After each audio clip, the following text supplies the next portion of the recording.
not there, just end the meeting for all. Okay. Yeah. Live stream will stop. All right. Okay. Setting up your live meeting and done. Okay. Good morning, Toastmasters. Good morning. Let's all unmute. Good morning, Toastmasters. Good Good morning. morning. Morning, Toastmasters. I welcome you all to the 227th meeting of Bright Beginning Toastmasters Club. As everyone in their lives has a mission to achieve their goals, the mission of our Toastmasters Club is to provide supportive and learning environment to the members so that they are empowered to develop their communication and leadership skills, ultimately to gain personal growth and self-confidence.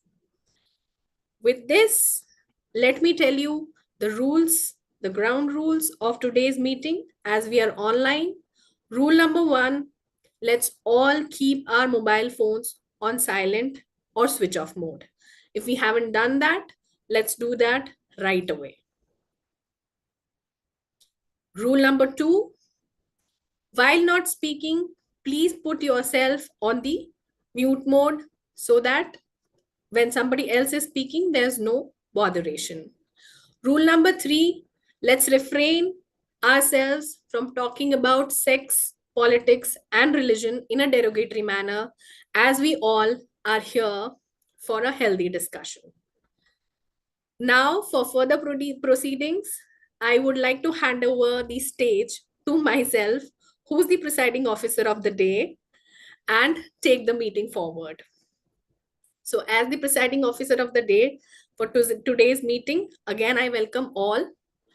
And I guess we do not have any guests today.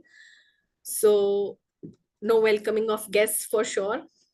And let's have, the meeting is supposed to be short, I believe, because we are very limited members over here. Diwali is coming. We just celebrated the Shera festival and then the Karwa Chauth, and now Diwali is coming. I realized Diwali is coming yesterday when I got stuck in traffic for 2 hours in Gurgaon. It was really bad. So everyone is on the roads, going for shopping, going for carnivals, which are there in, different societies or small marketplaces, to shop, to see puppet shows for their kids, to get some sweets, to buy some clothes. So the festival is really, and there are so many lights all around that the city has gone very, very beautiful. I hope everyone here is also prepped up, and we can see that in the number of participants that we have in today's meeting. And all of us also will be in the next week preparing much hard for the festivals. And hopefully some of us might be traveling also. Let's see. So what I would like to know, what are the plans of people over here during Diwali? Anyone? Harsh, what will you be doing? Right. So I'll be traveling back to my home for Diwali and celebrate with my family. Oh, that's great. And where is your hometown? It's Guwahati in Assam. Oh, wow. Yeah, really Weather far. must be beautiful right now over there. It must be beautiful. Just waiting to go back there. Great. And Toastmaster Mayank, what's your plans? I'm gonna be here at home, probably playing cards. Okay, great. Toastmaster Bob, what are your plans for Diwali? I'm not sure. How will you be celebrating Diwali there in Nepal? Oh, we do celebrate Diwali. So meet my daughter and her pet rabbit Cheese. Hi. She's been very excited to show it off. So sweet. So Diwali would be basically the same thing as always. Celebrate with family, spend time with them. We have the holidays, so let's see. And play. No fire. That's nice. So with this, as a part of the Toastmaster of the day as well, I would like to introduce the structure of the meeting.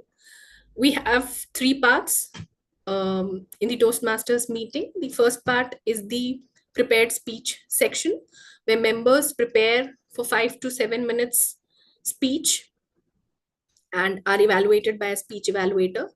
The second section is the table topic section, where we all come in to speak up impromptu and develop our skills to speak without preparation.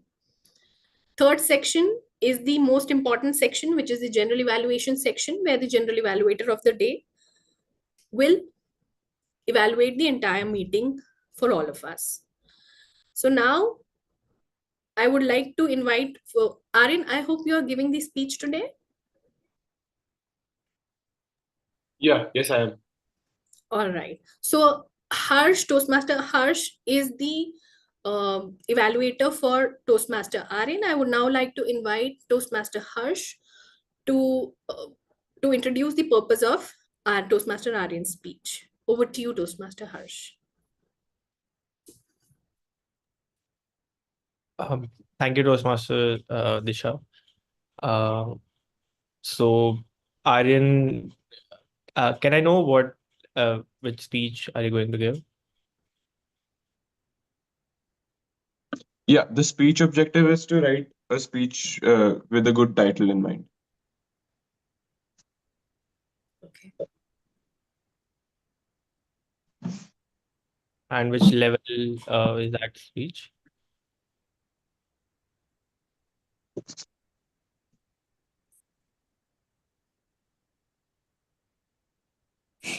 Toastmaster Aryan, is it from a pathway? Yeah, So if you could share the name of the pathway and it's presentation mastery, I think level 2, project 4. level 2, project If you- 4? No, No, you must be on level 1, project 2 or 3. no, I've given many speeches in between. The base camp has been offline. All right, no worries. Base camp is now online. Yeah.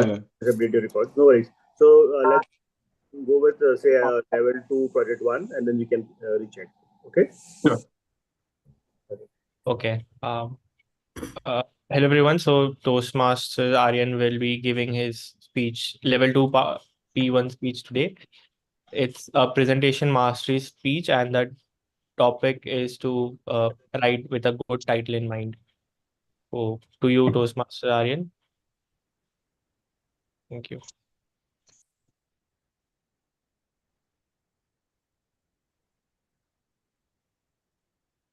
Hundreds of years ago, there was a powerful king in Greece. His name was Solomon. He was known as the King of Kings, and even the biggest of kings feared to pick a war with him. He was known to be advised by the wisest sages of all time. One day, he went to his sages and he asked a question. O wise sages of mine, tell me, why does sorrow ail me? Why, after having conquered all this land, all this territory, having all these wives, I am still sorrowful? Give me a solution to this problem. And the sages said, yes, maester, let us work on this for a few days. We will bring you back the solution to this problem soon. A few days later, the sages came by once again, and in their hand they had a ring. They had a sacred ring with something imprinted inside of it. They said to their master, maester, we have brought you this ring. It is the solution to your sorrow. You can finally be free of your sorrow. Just read the inside of this ring whenever you find that you are sorrowful. And the king picked up the ring and he looked inside of it. And what it said changed him forever. The ring said, this too shall pass. This was the one sentence that changed all his joys into sorrows and all his sorrows into joy. When I heard this story, it really transformed me. It really changed me to realize that in 100 years, we're all going to be gone. What happens today doesn't sort of matter. If it is negative and it's making me feel bad, I can just think it doesn't matter in 100 years and I'm good. It is my choice to think about what matters because in the end, this too shall pass. This philosophy has come up for me in many different scenarios. I think you all will be able to relate to that very well as well. For example, over time, I have found that Indian people are very sort of peaceful, but we are missing a sense of drama because of that sense of peace. We don't pick fights often, but that sense of wanting drama comes out when you're in your family, in family politics. I hear family politics is a new branch of politics that is exclusively being created for the Indian tradition. I often find that we want some sort of fights. We want that Saas Bahu thing going on in our families before we can think, okay, something interesting is happening. Okay, this is what we just want. I have noticed over time though that my house is different from other families in that in my family, the Saas Bahu serial is my family. There are wars, there's politics, there's people strategizing against each other. There's all sorts of interesting shit, and there's always drama to go on. A whole sitcom can be created just based on my family. And yet I find that it doesn't matter. We can be at peace. We can think, you know, this too shall pass. There is no point in making things worse. And the only things that matter are the things that we care about, the things that we feel are good, that make everything better rather than making everything worse.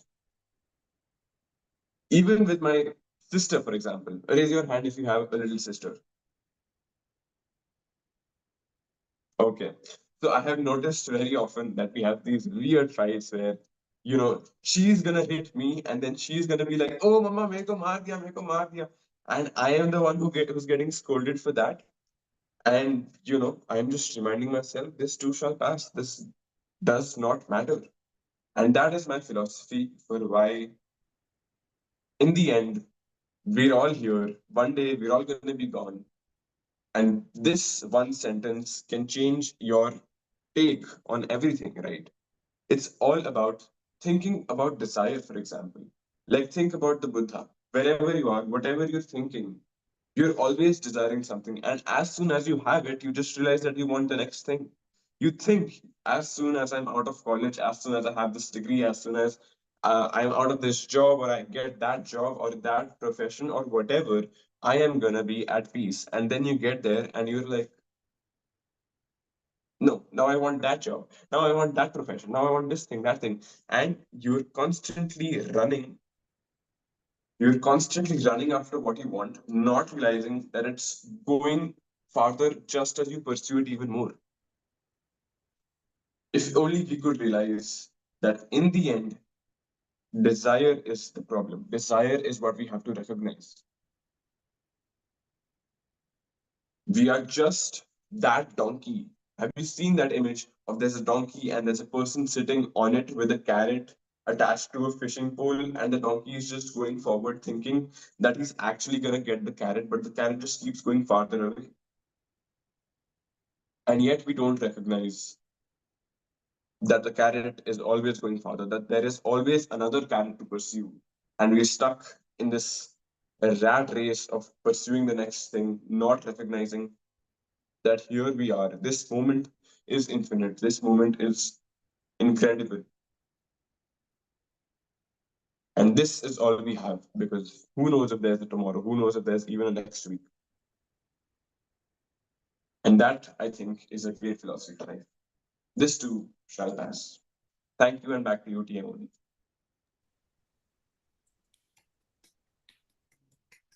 Thank you, Toastmaster Aryan, for taking us through the family dynamics, the dynamics that are there within us, the way we think, the way we hustle, the way we want.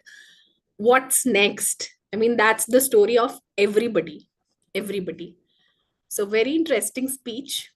We'll see how you are evaluated by Toastmaster Harsh in the coming sessions. And obviously, what's next is the holidays. And I really don't want these holidays to pass. That's what I am feeling. This should not pass. And I yesterday came across the last Diwali memories of mine.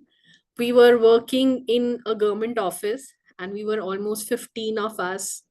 The way we celebrated Diwali was wonderful. We all went in ethnic clothes. In spite of being in government office, we all decided, 15 of us, to wear the traditional clothes. We made rangolis over there.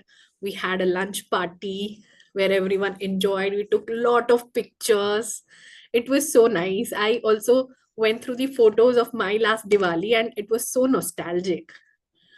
Does any one of us have the memories of any of the beautiful Diwalis that we celebrated and would like to share?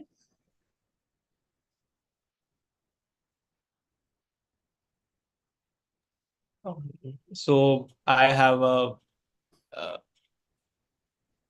deep memory of Diwali, I think 2 years back, because I, on the night of Diwali, I was in my hometown in Guwahati and it was 12 midnight, the day after Diwali, and I was with my friends and I was coming back home.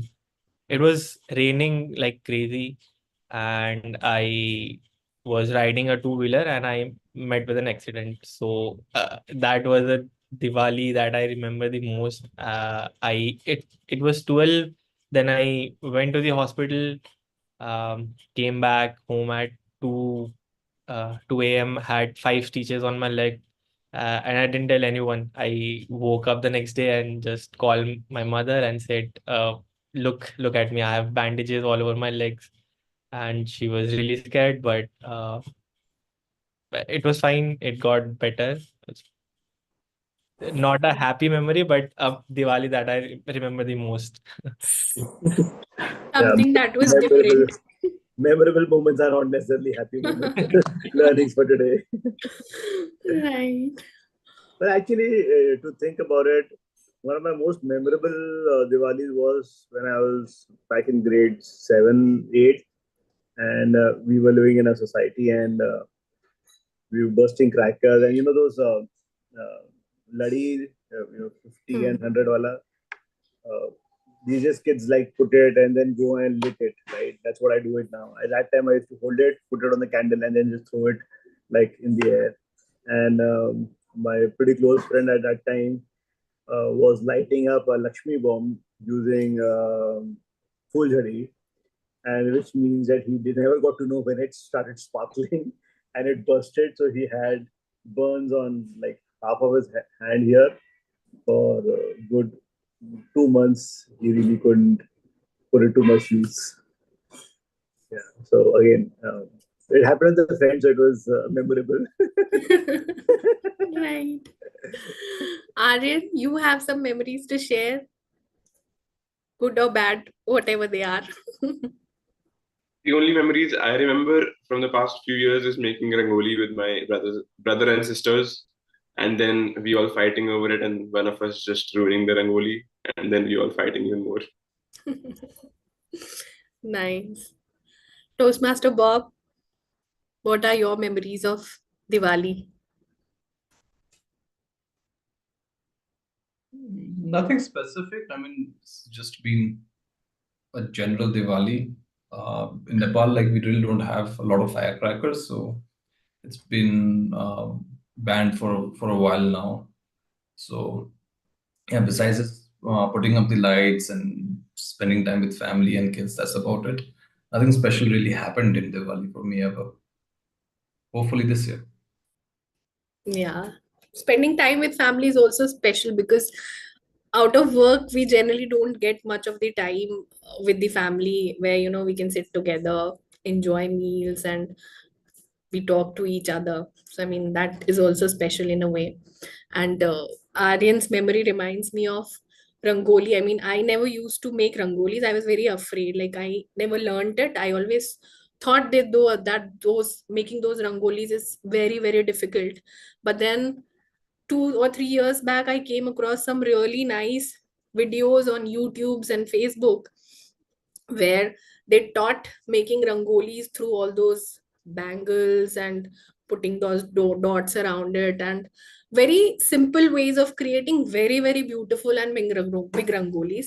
So yeah, I mean, now I make rangolis and I love making them. I never thought that I would. So that's what is the another thing that I'm reminded of rangoli. All right, with this, let's move to the second part of the meeting, which is the table topic section. And I would now hand over the stage to Toastmaster Bob to take it forward from here. Just a second, Toastmaster Disha, do we have a timer here?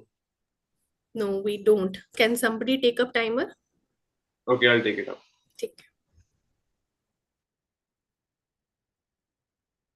Awesome. Thank you, Toastmaster Aryan. I was just going to suggest that. So yes, so we are into table topics, and this being the 100 years of Toastmasters, I thought I'd keep the topics simple and around Toastmasters actually. So this is the time to kind of refresh your knowledge about Toastmasters. And we'll start with Toastmaster Mayank, because he might just drop off at any minute. So I want to make sure that he gets a chance to speak. Toastmaster Mayank, you ready? We can't hear you. Yes, no, maybe.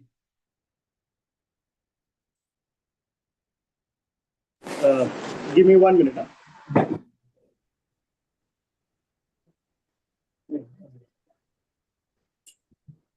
Okay, well, Toastmaster Mayank is getting ready, or is he ready? He is ready. Okay, yes, so I think pretty dark. Huh? Sorry. Just trying to get adequate lighting. Okay, great. Since Toastmaster Mike likes to give a lot of feedback to everybody and anybody who would want to listen to him, the question for Toastmaster Mayank is: when do you feel that a feedback has gone too far? When do you feel that an evaluator's feedback has gone too far?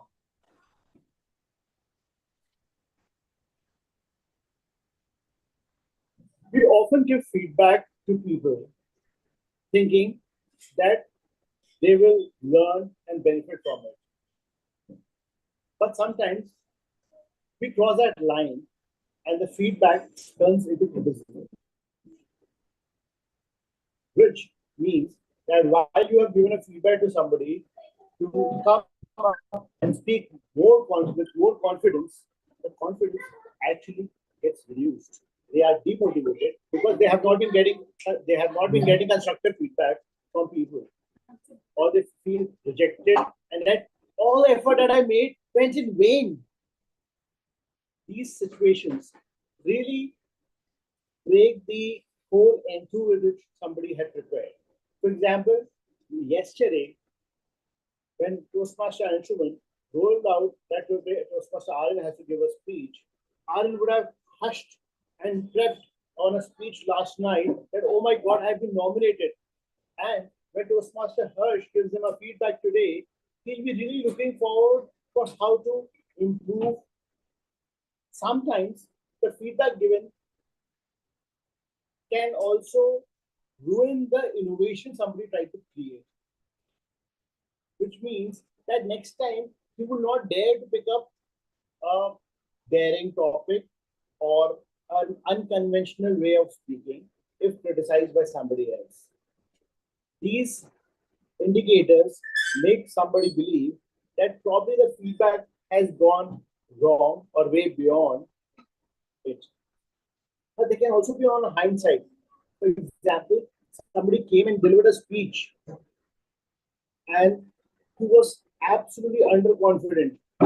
And the Toastmaster or the feedback evaluation given was that you need to bring up your speech with more vocal variety and flavor. And then the guy outperforms the evaluator in the next one to a significant level and says, I am going to pick up that challenge. Who says I can't speak with confidence or loud voice? I'm going to be speaking on the top of my voice for each one of you to hear. And that is when there is an evolved personality on public speaking. With this, thank you, and back to you, Toastmaster.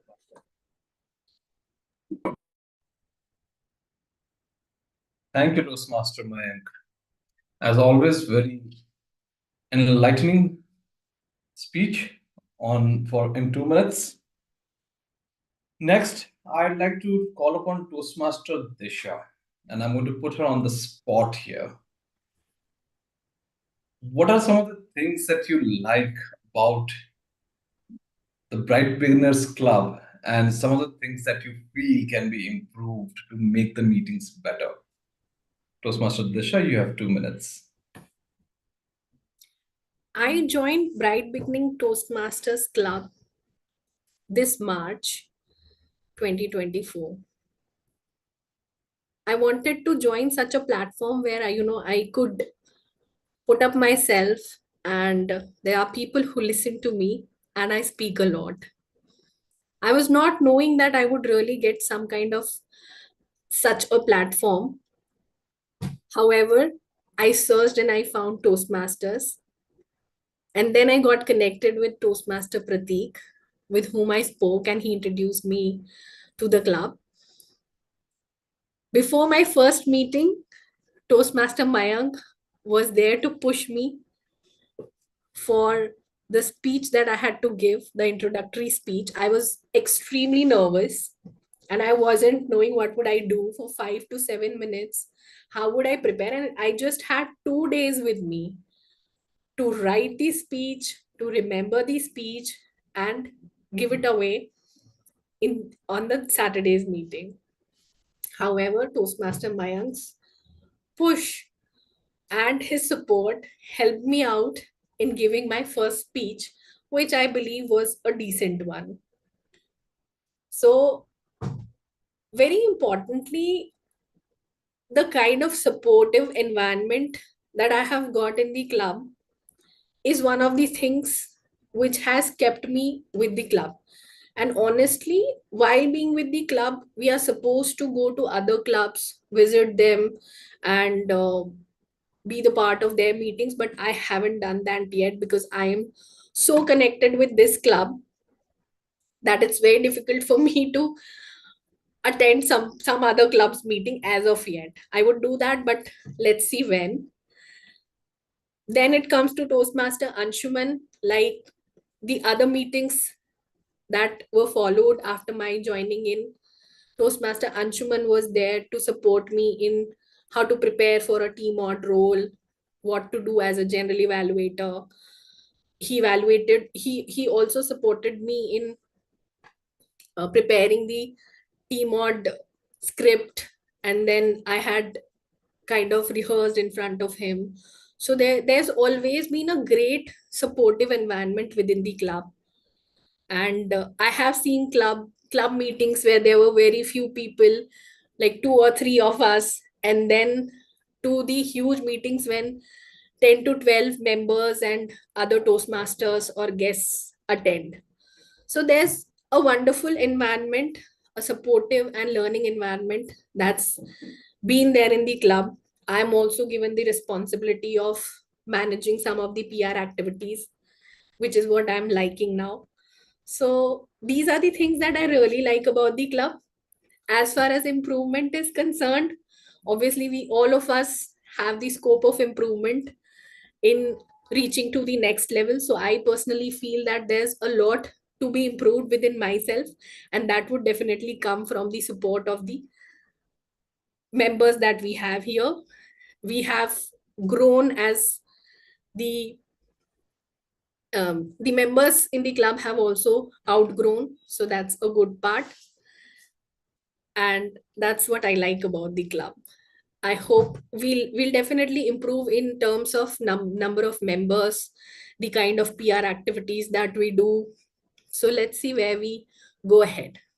Thank you, and over to you, Toastmaster Bob. Wonderful, wonderful, Toastmaster Disha. Thank you so much. The next question goes to Toastmaster Aryan. Toastmaster Aryan, how do you encourage or how do you recommend fellow Toastmasters to come up with a topic for this speech. Toastmaster Aryan. I always think that the time that you are given in a speech is time that you have to talk to someone. Usually, you never can speak with someone because they're always interrupting you. But when you have 5 minutes, 7 minutes, you can convey an idea, convey a message to the person and affect the crowd very deeply. I have been told from many people that they go and rewatch different ISC speeches, that they go and rewatch different content creators, different videos on YouTube, for example. And that is exactly what a speech is. If you give a good speech, you have the opportunity to transform someone in a great way. You have the opportunity to challenge their belief systems, to improve their belief systems, to change their way of life. And so I think that speeches are important. Speeches are a good thing because they give you that opportunity. You are given the opportunity to tell me why your belief system might be better than mine. In many ways, people have given me so many different ideas that I would not have thought of just because I gave them the 5 minutes of listening to their speech. And if you go and look at ISC speeches, for example, I have realized over time that they're all based on one central message. If they don't have a message, they don't work, because no matter how good a speaker you are, you cannot fix a bad message. You cannot fix a bad speech. Your message, your speech, your idea, your concept, everything, that very crucially determines what the audience leaves with after your speech, is the basis of what makes Toastmasters an important thing, what makes speeches in general an important thing.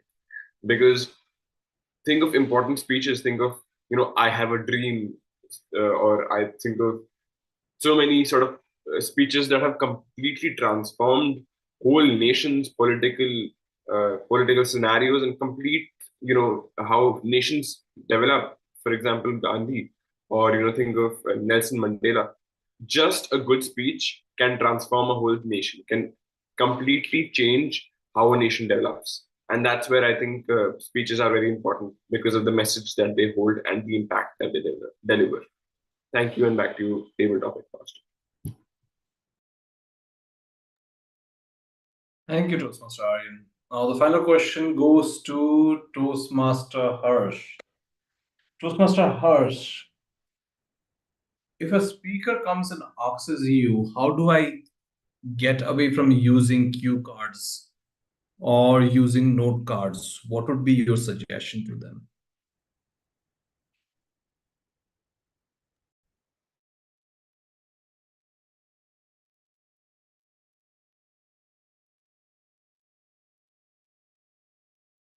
If a speaker comes to me and asks how to get away with cue cards, my suggestion to that person would be to rehearse and rehearse and rehearse.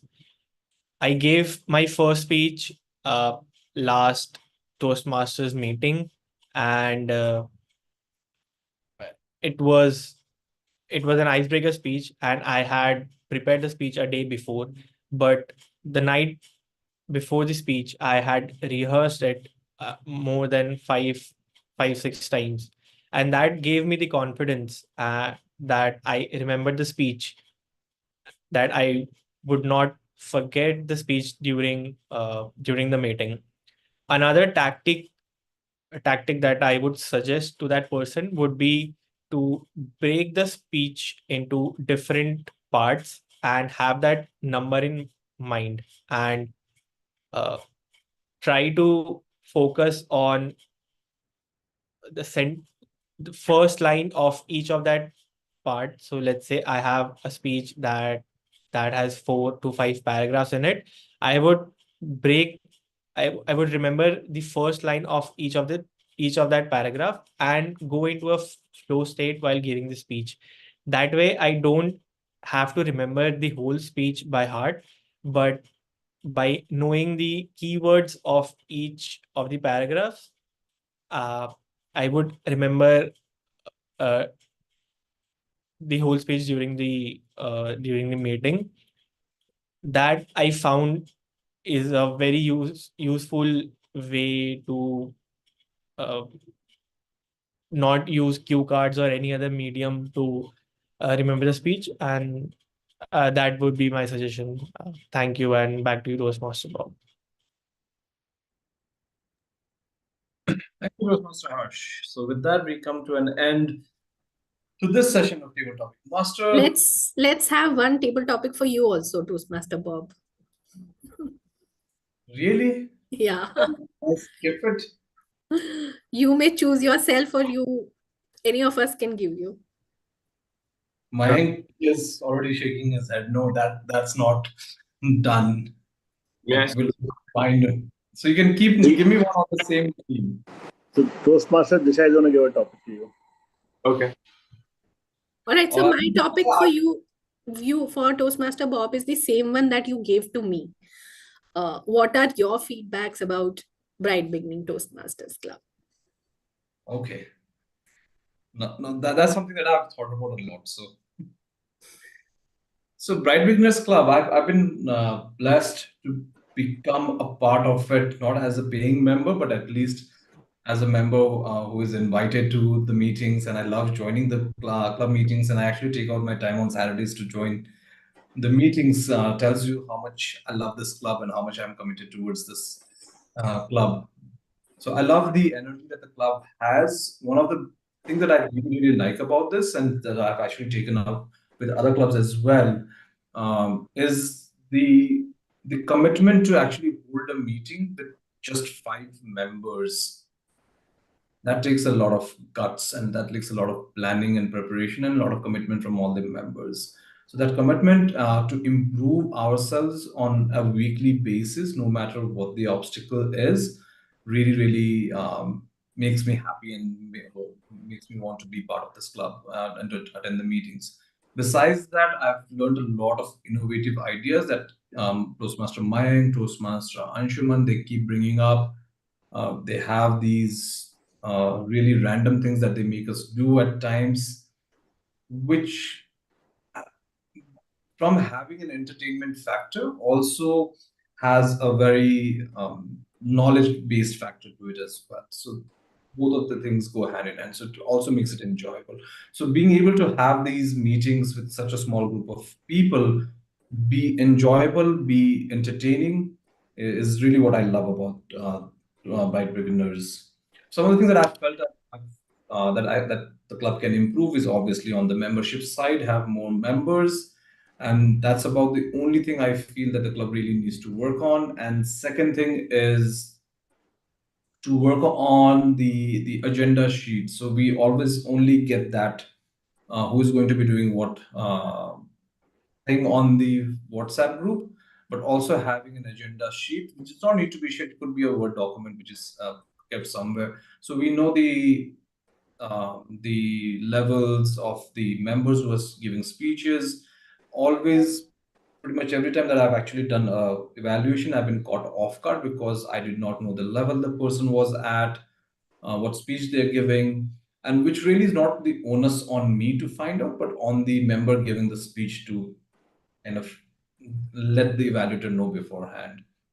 So since that's not happening, we like even today we were in a place where Toastmaster Harsh had to kind of guide Toastmaster Aryan, and last week I kind of just I think it was a week before that, no, last week, yes, that I just kind of guessed that this must be Toastmaster Aryan's pathway and his speech level. So that is something that we really need to work on because that really makes it difficult for the evaluators. And besides that, yeah, I mean, I love being here. Thank you, Toastmaster Disha. Back to you. Thank you, Toastmaster Bob. I always really like when you join the meetings because you always have some kind of unique feedbacks to share, something interesting or something that we really should incorporate into our meetings. So, I mean, whenever you join, I always am interested that what is going to come from your side. So I really want you to kind of take up the maybe speech evaluator role or general evaluator role. I mean, those roles would really help us out in finding the new things within us and understanding what more can be done. So lovely to have you. Thank you. And with this, let us move to the third section, which is the general evaluation section for today's meeting. And let's start with the speech evaluation. Over to you, Toastmaster Harsh. Thank you, Toastmasters Disha. I'll be evaluating Aryan's speech. Well, uh, it was a lovely and interesting speech. You started with a story, and that was a really great hook. Uh, you took us back in time, uh, and you even gave that speech as an act, which was really interesting and engaging, turning to the sides to act as the person speaking. There was a strong message in the speech, and you held that throughout the speech. And you also brought uh, your personal life and family dynamics to give a sort of realism to the speech. One thing, although it was really difficult to find something uh, not working in the speech, but a, a suggestion would be when you turn to the side during the act of the story, your voice broke a little. You might want to turn diagonally instead of turning 90 degrees. Apart from that, the speech was lovely. It was interesting, and that's my evaluation. Thank you. Back to you, Toastmaster Disha. Thank you, Toastmaster Harsh. Toastmaster Aryan, if you could, okay, Toastmaster Bob, me, over to you, Toastmaster Bob. You want to speak something? Yeah, just because I had evaluated his speech last week, I just wanted to commend him on a couple of things that is really improved from the last week. Was that being in front and like standing and having that camera at the eye level and giving the speech and wearing, I don't know if he was wearing a mic or something, but being so far away from the camera, but he was absolutely crystal clear and very, very loud, which I just absolutely loved it. I mean, that basically meant that we were hearing him loud and clear, which does not really happen. So either the camera is at the, below the eye level, so they're looking down, and the voice is kind of garbled because they're far away from the camera. So having that full body view at the same time, like being able to see him and have that eye level contact, loved it. That was it. Thank you so much. Thank you. I would like to add here because I have also been seeing him giving these speeches, and one of the very good things that he has incorporated is his body movements have become concised. Like earlier they were more, but now they are quite tightened. So that is really good about the way he is delivering his speeches. All right. So let's move to the timer report for table topics today. Toastmaster Aryan, over to you. Um. Okay, so I haven't taken the timer thing that seriously. I kind of got lost in the speeches. I forgot to begin the time for Toastmaster Disha's time thing and for Toastmaster Bob's time thing as well. But from my memory, I'll tell you Toastmaster Mayank took around 1 minute 50 seconds. Toastmaster Disha took around 1 minute 20 seconds. Toastmaster Harsh took around 1 minute and 15 seconds. And Toastmaster Bob, sorry, I forgot to begin the time on your speech. So that is my timer report for the day. Back to you, Toastmaster Disha. Thank you, Toastmaster Aryan. And as the general evaluator today, the meeting started almost on time. Our roles were definitely decided last evening, which could have been a little better. But then, since we had very limited members joining in, and still Toastmaster Aryan taking up a speech, and Toastmaster Harsh taking up the speech evaluation, Toastmaster Bob turning up and taking up the table topics was a really interesting thing, so that I mean we could conduct this meeting in a great manner. As far as the role plays are concerned, uh, table topics were really interesting, as we are into the 100th year of the Toastmasters. It was really interesting to know everybody's views on how Toastmaster has been helping them, what are their feedbacks, and particular feedbacks on the speeches and things that Toastmaster Bob took up in the table topics. It was really interesting. And as far as the table topic evaluation is concerned, uh, Toastmaster Aryan, you have been fluent in whatever you speak, plus your body language has really improved. So that's commendable. And as far as Toastmaster Harsh is concerned, his table topic delivery was also really wonderful. He prepared himself first before speaking. That was a great part. He took a few seconds to kind of align his thoughts before speaking. That is one of the very important things when we speak up in any impromptu kind of platform. So that is commendable. And Toastmaster Mayank, as always, he has been having really great speech deliveries. He has ups and downs while he speak. His voice is at times, wherever required, it goes up, and wherever he wants to grab attention, he lowers it down. So that's a really great part of his speech deliveries. We always enjoy whenever he speaks. He engages everybody, and there's always a kind of fun in whatever he speaks. So that's great about him. And Toastmaster Bob, always interesting to hear you. Whatever you speak has some of the other thing in it, as I said earlier. So that was a great part. And with this, I think the evaluation section completes. We are open to any other discussion that we want to do, or as we all feel like. Thank you. Since the YouTube live, I think we can then close the live session. You can sign off as a presiding officer, then you can chat for 5 minutes. Sorry, couldn't hear you. I think you can sign off as a presiding officer, and then we can go YouTube open. Yeah. So thank you everyone for taking out time to attend this particular meeting. We were limited members, but I think there were some real good takeaways in today's meeting. All of us, as we say that Toastmaster wears multiple hats, we took the hats impromptu, and that was really commendable on all of our parts. And in spite of being festivities around, all of us took out time to be here and be committed to Toastmasters is really commendable. So thank you. And this meeting is concluded from my end.